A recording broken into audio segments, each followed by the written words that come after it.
clearly soldiers in petticoats and dauntless crusaders for women's votes. In 1776, women were permitted to vote, but soon after 1776, many states in the East rewrote their constitutions so that women could not vote. The idea of suffrage for women began to develop, and soon the Seneca Falls Convention was organized by Elizabeth Cady Stanton and held on July 19th and 20th, 1848. In 1869, Lucy Stone organized the American Women's Suffrage Association. From 1878 to 1917, the women's suffrage amendments were introduced to Congress, but all of the attempts failed. In 1890, Anthony and Stanton created the National Women's Suffrage Association, and in 1915, the National Women's Party was formed.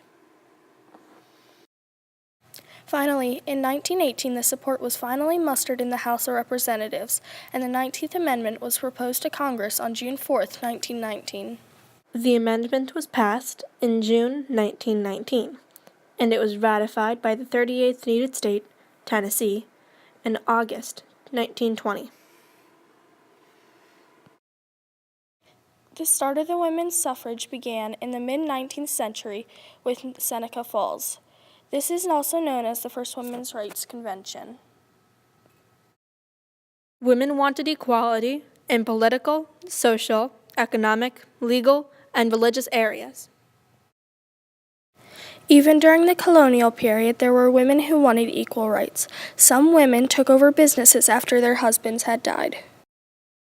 Anne Hutchinson and other women challenged the male domination in the church, and in her case, she was banished. However, not all women supported the new movement. Abigail Adams wrote that women needed men to be in power. Enormous changes swept through the United States in the 19th century, altering the lives of women at all levels of society. Lucretia Mott was a very prominent woman in the abolitionist movement. She realized that men ruled this movement when she was denied a seat at one of the conventions she went to. Soon after this event, her anti-slavery cause opened up to something new: women's rights. Mott began to discuss the topic over tea with Elizabeth Cady Stanton, and the two worked together to launch the beginning of the women's rights movement.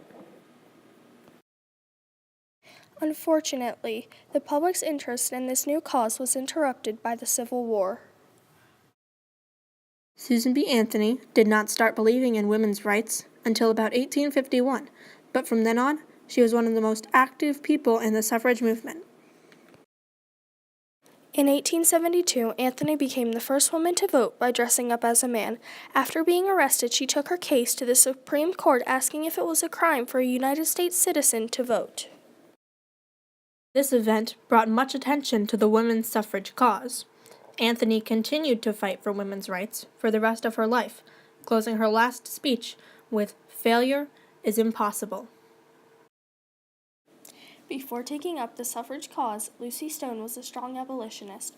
When she married Henry Blackwell, she chose to keep her maiden name, and they both decided that marriage would include equal rights.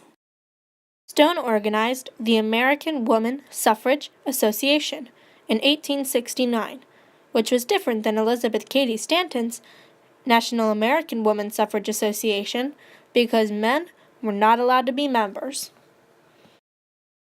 Women's rights became of interest to Elizabeth Cady Stanton when she was 16 years old, and when she married Henry Stanton, she insisted on absolute equality.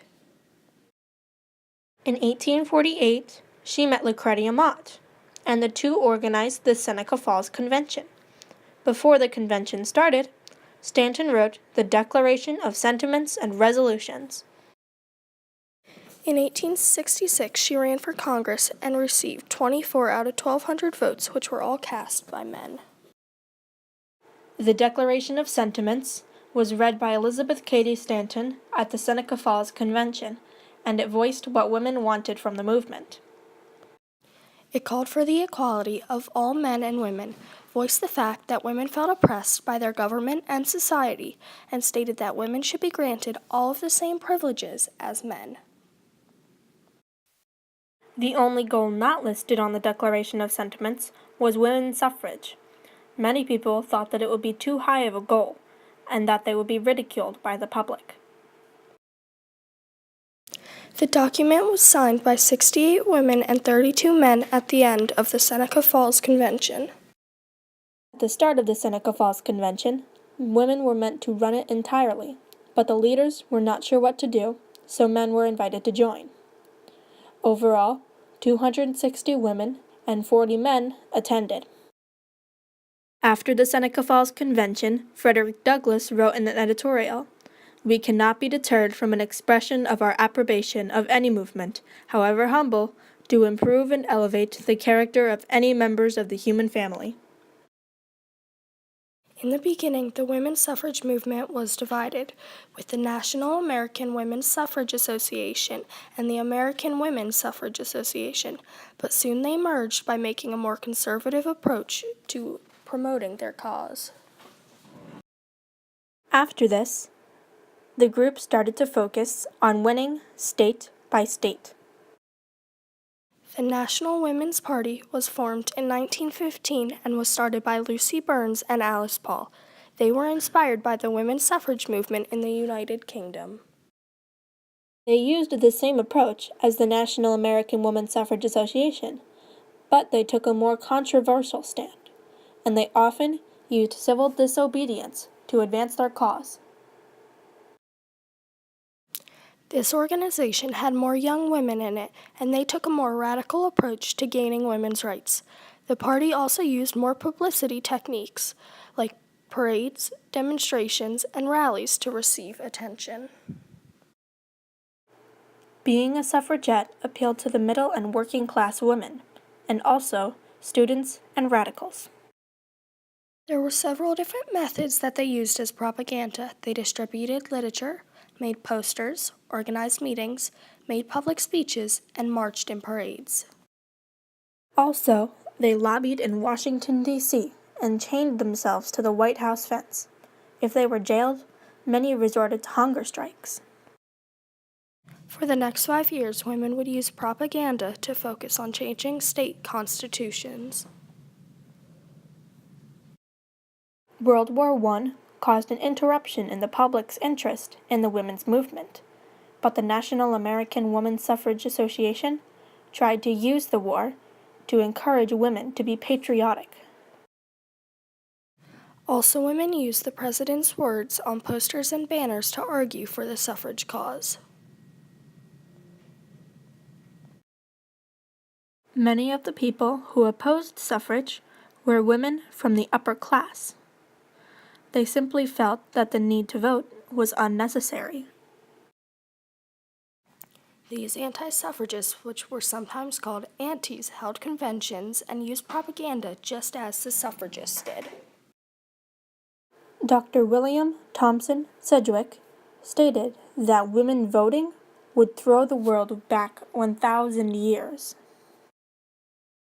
Before the 19th Amendment was ratified, women were not expected to have many friends, not encouraged to have an education or career, and after they were married, they could not keep any wages they made or own any property.